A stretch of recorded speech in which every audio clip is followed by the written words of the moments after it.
Book 4.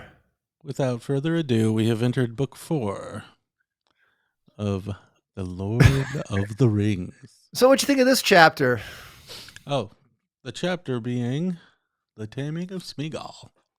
I thought it was good. Yeah. I liked it. Okay, the end. What would have happened if Sam would have got his way and they just would have just accidentally shanked Gollum? Well, the ring wouldn't have been destroyed. We know that. They got lost in the. They would have been dead in the dead marshes, probably. They would have like found, like after like 3 months, like two little two little skeletons just huddled together. Two little cute hobbit skeletons. Yeah, I know. Hey, speaking of two little cute hobbit skeletons, or two little Yes. hobbits, I have a quiz for you. See if you could solve this riddle. Okay. And, okay. We're going to return to Peter Jackson, and like I've said a million times, I'm not consciously looking for departures, Jacksonian departures from Tolkien. I don't find it all that interesting that he chose to like change things. But sometimes he does change things, and I have to like latch onto it. Like, actually, Tolkien said specifically otherwise in the book. So, the opening scene of The Two Towers, and tell me if you can tell me what is wrong with this scene. Okay. There's rocks. Can you see the bottom? No! Don't look down, Sam! Because keep going!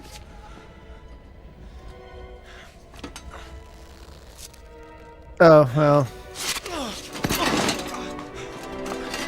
Oh, catch it! Grab it, Mr. Frodo! Catch it! Mr. Frodo!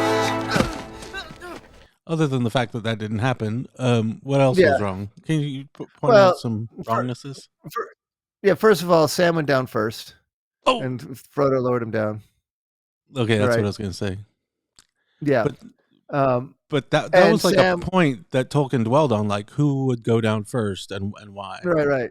So that was like, they tried to go down one time, and Frodo was going to go down first, but that was without a rope. Well, the other thing was that Sam insisted on going down first because if anybody were going to fall, he wouldn't want to take both of them out because he was. I don't think he was afraid, but I thought he felt that he might take Frodo out if he did slip. Exactly. The implication was, according to Sam, that he felt he would be more likely to fall. If anyone were to fall, maybe he was just being like humble about his rock-faring skills. Or maybe he was serious because, he's kind of a klutz. Is he a klutz, though? I mean, he's...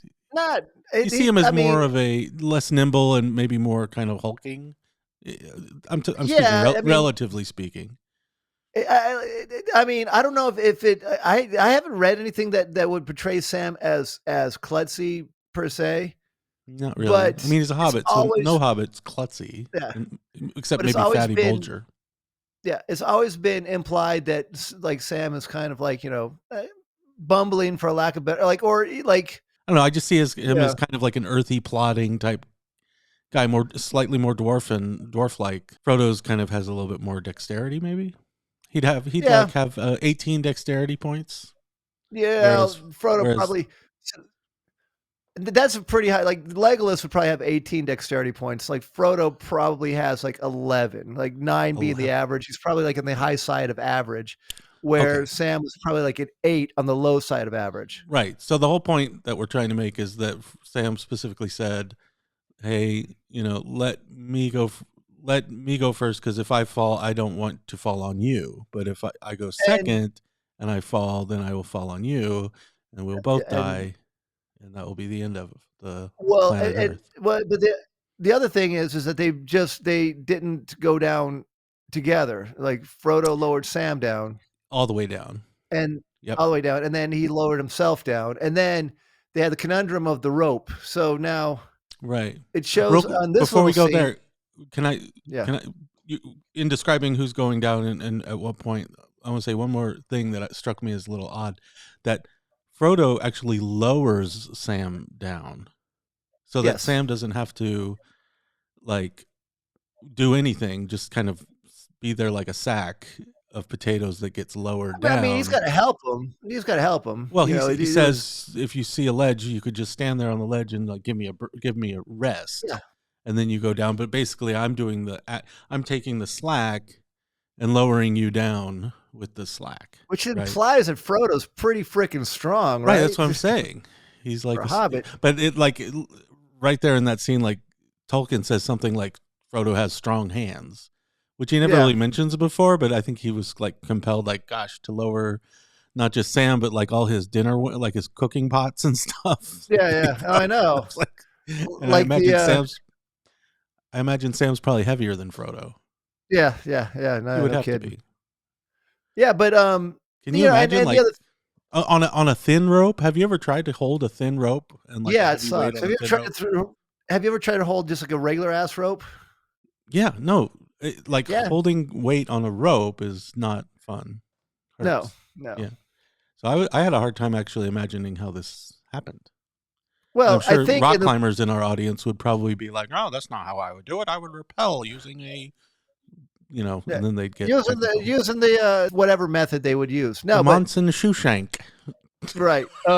But like in the book, like again, they describe the rope as being very small, like slender like this, and very soft on the hands, and not being a. I guess as long as it's soft. Yeah. So I mean, but I'm just thinking Galadriel probably helped them all the way down, not just later. I think Galadriel magic probably had something to do with the fact that they were able to get down this way. Well, I mean, it just seems like it would be hard. Yeah. But it's also implied at the end when Sam pulls the rope, and it basically comes when he called it. Yeah. Well, we'll get to that. That's what I was going to say, because there's a big controversy on the internet. Like, is there? What causes this to happen? Yes. But lastly, so he lowers Sam down, and then he lowers himself down. So I'm imagining like it's like taut around the stump, and then I guess he has the. I don't know. He tied a knot on there. I've rappelled. He's rappelling.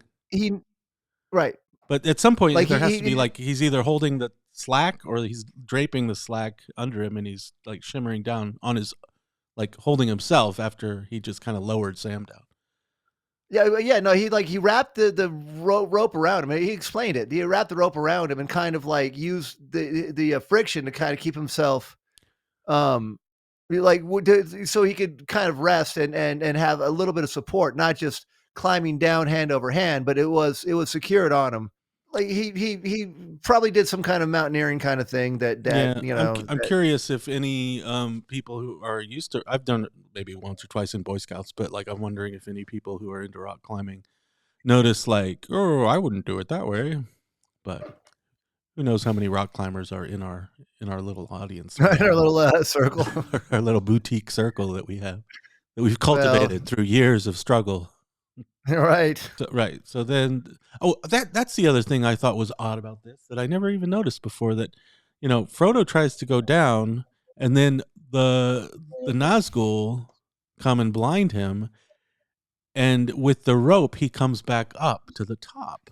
No, Sam, you old ass, you'll kill yourself for certain. Calls him an ass. Thanks a lot, Frodo.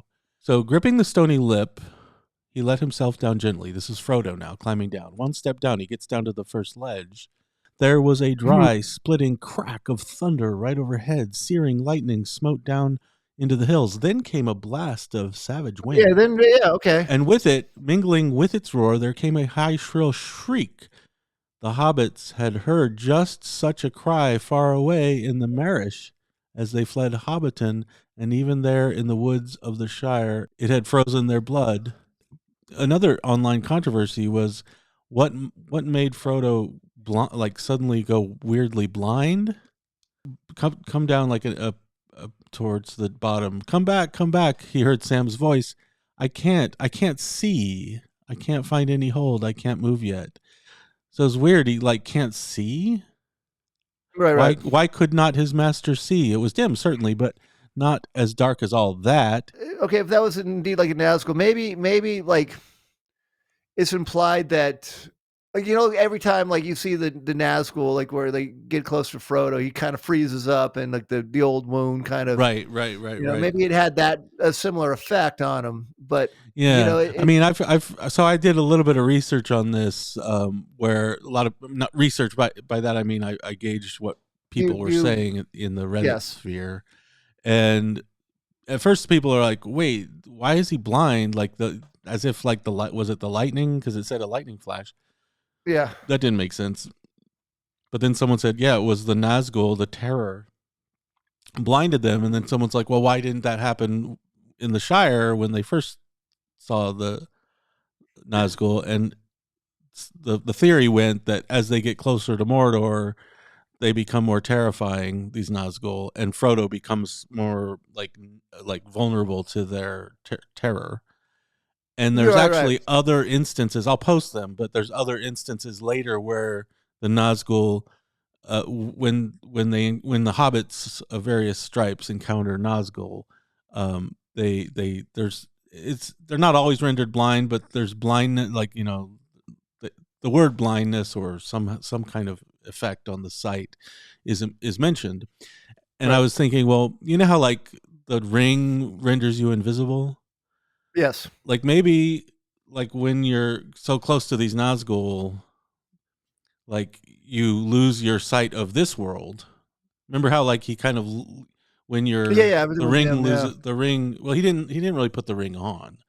So maybe that No. beats that theory, but maybe something with the Nazgul kind of filled him with such terror that he momentarily lost his vision. It was just an odd moment. Right, but also, do you remember in Rivendell when Gandalf gazed upon Frodo, right? Mm-hmm. And he said he looks like I can't remember exactly, but like he's made of glass, and there's like he's like kind of transparent, like a glass filled Frodo or whatever. They Right. So my point is like he's more in the spirit, like in the other on the other side Yeah. than he was. So he'd be more Yeah. susceptible, I It think, does to weird things to people's perceptions, and that's kind of yes. a theme. The ring or the power of the Dark Lord. Um, yeah. There's even a moment, I don't know exactly where it is, where that same rainstorm that just suddenly sweeps in, Uh, like it's almost the personification of the Eye of Sauron. With that, he stood up and went down to the bottom of the gully again. He looked out. Clear sky was growing in the east once more. The skirts of the storm were lifting, ragged and wet, and the main battle had passed to spread its great wings over the Emyn Muil. So all these kind of mixtures of metaphors, like the storm is a battle. The storm has these yeah, great wings, which is weird because the Nazgul just passed over. And then right. this line I thought was cool. Spread its great wings over the Emyn Muil, upon which the dark thought of Sauron brooded for a while. So this storm is like the personification of Sauron's menacing, like consideration. Like he's looking for the ring, and it's like, ooh, is it Yeah, over yeah. here? It's just really cool. So they finally make it down to the bottom. In Jackson, like there's that scene where like the box of Oh, like Sam's the Malorn no, seed. that's What what I was it? thought it was, but in the movie it was just a box of like seasonings. It was super weird. Like they're like, "Oh, what's this what's this, Sam?" It's Oh, not good. Okay, natural. so if you recall, like he's like, "Oh Yeah, no, yeah. box falling. Catch it. Catch box. Oh no, you died catching my box." On the bottom. And they finally made it down. None of it. And he's like, What's in this? "I thought it was the Nothing. seeds too." But Just a bit of seasoning. I thought maybe if we was having a roast chicken one night or something. Roast chicken? You never know. Sam. My dear Sam. Oh, jeez. It's very special, that. looks like It's the ash. best salt in all the Shire. It's the ashes of my grandma Took. Or Oh, my grandma Gamgee. that's the best Shire cocaine.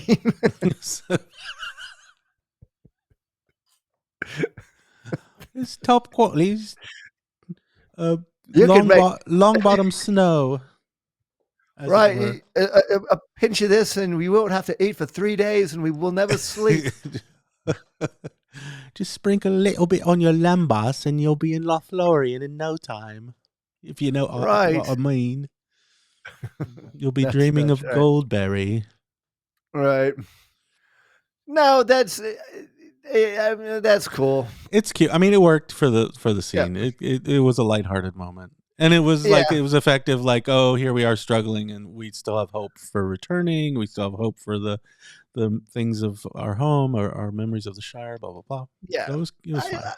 I'm pretty lenient when it comes to decisions that Jackson made. I mean, not that usually he needs my approval.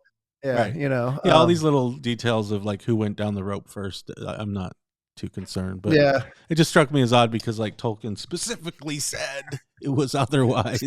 Tolkien specifically said Frodo went first, or Sam went first, and then Frodo. And this movie sucks because like, look, it's like if bumbling Sam slipped and fell on Frodo, then the whole quest would have been totally mitigated.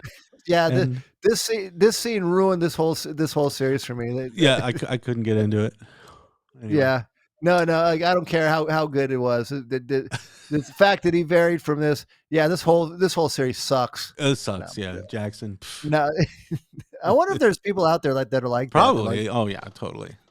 Like too many inconsistencies. Yeah. Why did he do that? That sucks. And yet they are fans of.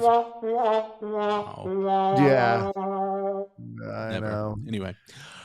The series that shall not be named. Yes. Only referred to by won't. Only referred to by a lonely horn. The sound of death. A sound of a. Okay. Anyway. Yeah. Okay. So, all right, let's get to the main point of controversy in this first scene before we join up with good old Gollum. Oh yeah, I forgot. I thought this was the climbing of the cliff and not the taming of the Smeagol. This chapter is called The Climbing and the Rope. No, we've made a big deal out of the rope, but there is this controversy. Like, why did that rope fall? And I think you and I would agree, and I think we probably are already in agreement. But may I just say that some people, what are you doing? Sorry, I found a flashlight. Evil. Yeah, it's very wicked. Okay. But some people say that it was Gollum who was like trying to kill them by untying their means of support. Right. By untying the rope, he's like, "Oh, I'll get those guys." That doesn't make any sense. Hold up. Why do you think that doesn't hold up? Well, because it came undone after they had already reached the bottom. Right, but what's the main point? The fact that Gollum could not touch. Right, Gollum couldn't touch the rope without going into like 10 sorts of conniptions. You know what I'm saying? Yeah, it's 10 varieties of conniptions. Although, do you think that was like real, or was he faking it?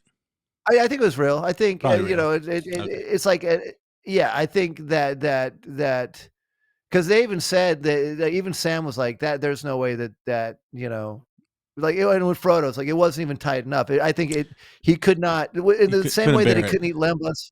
He couldn't bear like the anything touched. He doesn't by even elves. like the moon, for crying out loud. Yeah, it's like who doesn't like the moon? Gollum. He doesn't like anything except the ring. He just likes fishes and the precious. It's fishes and the precious. And he definitely doesn't like Bagginses. But anyway, but yeah, so some people say it was Gollum, but that's stupid. But then an even more silly one, which I had to throw out there, is this one I found. What do you think about the theory that the stump Sam tied the rope around in the Emyn Muil was an Entwife that helped them by loosening the rope? Let us assume that it was an Entwife. It was a stump of an Entwife. Do you think the stump of an Entwife has sentience? Maybe the brain of a tree is in their roots. Right. I don't buy that one at all. I think the most obvious explanation is the fact that when Sam called, it was like, okay, I'm done, and it was like Yeah, elf magic. I Like noticed is that too. He actually said that word Galadriel because he's like scratching his head. No, I can't think how. Begging your pardon. It's like one of those teasers. You know those like riddles where it's like, okay, so you have a chicken and a raft and a fox, and you have to get right. the chicken and the fox across, but you can't leave one chicken with a fox. One of these kinds of riddles, and it's like Sam's like scratching his head, like, how can I go back up and get that rope and then come back Right, down right. again And why didn't I without bring having chickens? with my chickens and my fox. Right, Um, right. no, I can't think how. Begging your pardon, he said, but I don't like leaving it, and that's a fact. He stroked the rope's end and shook it gently. It goes hard parting with anything I brought out of the elf country, made by Galadriel herself too, maybe. Galadriel. And he just says her Galadriel. name, like in this almost incantatory way. He murmured, nodding his head mournfully. He looked up and Yeah. gave it one last pull, as if to say farewell, and it fell. So Yeah. yeah, I mean, of course, the rope's made by Galadriel. She's got special powers. Yeah. That's what I think. He summoned her spirit. Right. Like again, anybody who's played D&D knows that like any kind of DM worth of salt never reveals what kind of magic item you have acquired if you do. So you have to like figure that out himself. So Right. Sam's got a magic plus And you one could even rope of activate your climbing. magic implements almost by accident, or by, or Right. I would say by intuition. Like he felt Yes. connected with Galadriel, obviously, and he was summoning her mournfully, and he called her name, and she was like, She's she like, was like, "Loose my magic rope." right. I do think though that a lot of Tolkien's like I think the explanation is pretty obvious of Yeah. what it could be, you know, even if it's not spelled out. So Well, one thing I also thought that was interesting is that, like, Frodo is like less. He doesn't think as magically. Like, it comes undone, and he's like saying, "Oh, you must not have tied it very well," and he's a little bit more skeptical. But Sam, right. like Sam, well, first of all, he knows that he tied it, and I'm sure Frodo kind of knows that he tied it correctly. Yeah, I yeah. don't know what, but they're kind of going back and forth. Like, he was hurt by like Frodo suggesting the mere suggestion that he couldn't tie a rope. You know, Yeah. Frodo's taking the piss out of Sam. yeah, it's really hurt his feelings. Right. Have it Maybe your own that's the way. ring. Maybe that's the ring making Frodo mean and hurting Sam's feelings. Yeah, trying to drive a wedge Yeah. between these two Yeah. friends. Right. No, but again, I can see where where I think that's like one of those character type Yeah, moments where it's like, oh, look at Sam believes, but it's weird that Frodo would be like skeptical because they have these cloaks that you know you yeah, can't see anybody, and he has a magic ring that makes him invisible. right. That if So you there's magic all around him. yeah, Well, the but other funny but thing is like, go ahead. but a rope coming when called is a little bit too much for Frodo to like. Can't be that. I It's like mean, no, there's no way. invisibility ring, yes. Yes. But one thing we learned in this chapter is that Sam's uncle Andy was a tightrope walker. Who knew? Who knew? No Who one knew? did until just now. You know, if like Amazon's looking for a new spinoff, Yeah. Sam's Uncle Andy. the tightrope walker. They could make it like a what do you call it? Like a sitcom. Like, Yeah. you know, we're gonna travel the countryside walking on this rope. Great, yeah, I'm looking forward to it. I would definitely tune into that. Perfect. Or why Let me didn't do they the just music get the for that. tightrope walker to destroy the ring? He could have put a line across the volcano. He could have tight roped all the way from the Shire to Mount Doom. And then no one could have got him because he'd be so high up.